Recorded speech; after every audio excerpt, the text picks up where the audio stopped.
Hey folks, it's Jared Mannanen from the website TahoeTrailGuide.com. Today I want to offer you an alternative to performing a full kick turn when trying to reposition or reorient yourself while ascending or climbing a hill in the backcountry. Right off the bat, let me be clear that, again, another technique that can add to your toolbox, but not anything super profound. Basically, we're taking a step turn and doing it on an angle. Admittedly, it's not going to work in very steep terrain, but you can modify it to one degree or another to get into the correct direction or the direction in which you want to travel. The reason I want to offer an alternative to a kick turn is because realistically, some people just don't have the hip or knee flexibility or strength in order to fully commit to rotating the ski around and then kicking the ski around.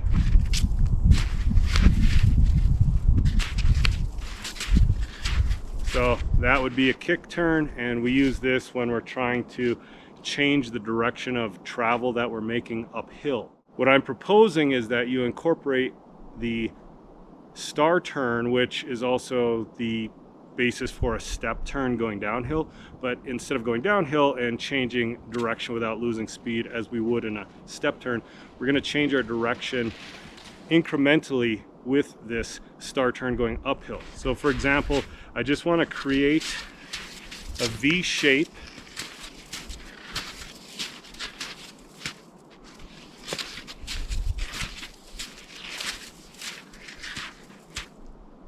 on the uphill side of the mountain or the hill that we're climbing until we get to the right direction that we want to travel. One of the key items about this is to remember uphill edges are where we want to be. So right now I'm on this hillside. Both of my uphill edges are engaged. As I make my star pattern or V shape going uphill, I want to turn that ski that's going uphill, I want to turn that inwards so the inside edge is engaging the snow, much like a herringbone position. So right now I'm stable and stopped on this hillside because I'm in this herringbone or this V shape, and both of my inside edges, which technically are the uphill edges, are engaged. As I break that 90-degree angle, I'm going to start to rotate this other ski or edge this other ski, so the outside left-hand side of my ski, that edge is engaged.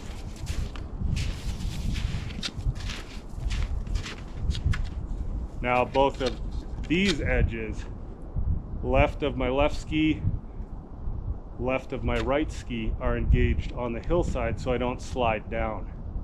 As I make my way toward that 90-degree position, I'm gonna edge my skis so that the inside or uphill edge is engaged, and then as I rotate over to 180 degrees where I was, I'm gonna engage the uphill side of the ski's edge again. One thing you don't want to do is you don't want to take big steps. You don't want to be crossing the tails of your skis over.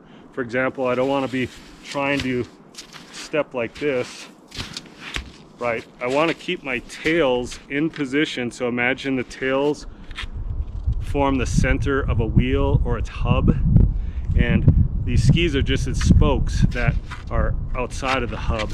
So we leave those tails in place while we move the tips.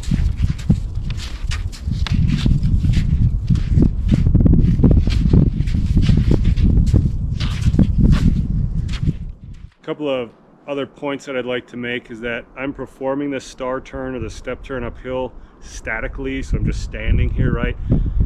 When I'm actually on the move, however, I tend to glide my skis just a couple inches forward as I'm going up and around.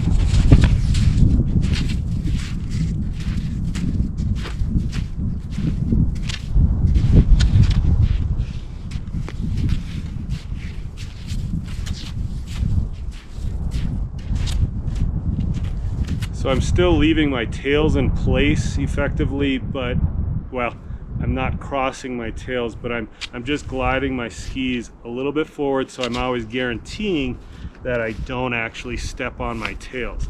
Just like when we do a herringbone, we're moving forward, and that's why we don't end up crossing over our tails in the herringbone going uphill. If I just stood here and did it, I would definitely step on my skis, on the tail end of my skis, but because I'm stepping forward, I'm clearing the tails. I'm trying to apply a similar principle as I'm doing this star turn uphill, where I'm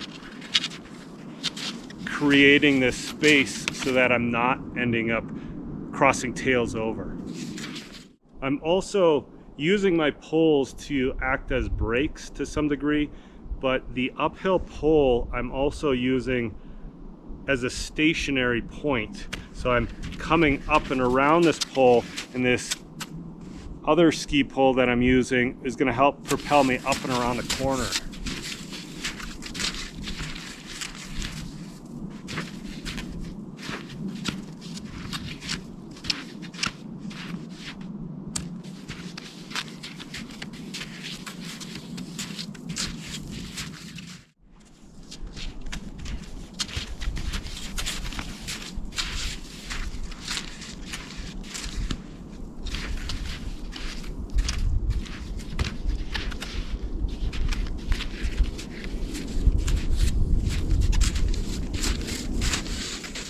You may have noticed when I was just doing it from a stationary position, I was keeping my ski poles stationary as well. And that's an option if you find yourself in an area where you can't actually step forward as you're doing that star turn uphill and you have to do it from a stationary position. You can totally leave your ski poles in position as brakes while you're moving your skis around so that you can continue to carry on in the opposite direction. Again, performing a star or a step turn uphill in lieu of a full kick turn is an alternative way in which to reorient yourself or reposition yourself on the hillside. Slide your skis slightly forward as you're making your way around that corner. Use that uphill ski pole as a stationary brake to go around.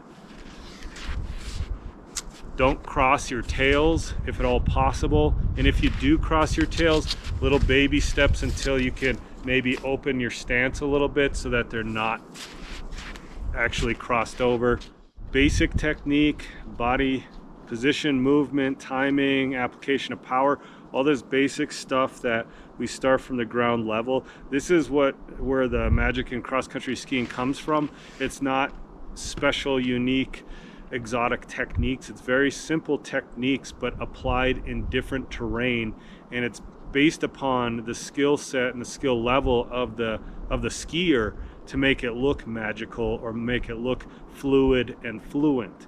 And I find that in most sports, it's the transitional periods or the transitional phases of movement that make it look super magical.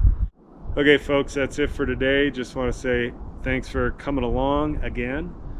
Sorry about the wind. I didn't realize it was going to be so windy and then the low lighting conditions. But to be honest, the snow on this north face is about the only good snow left to ski on.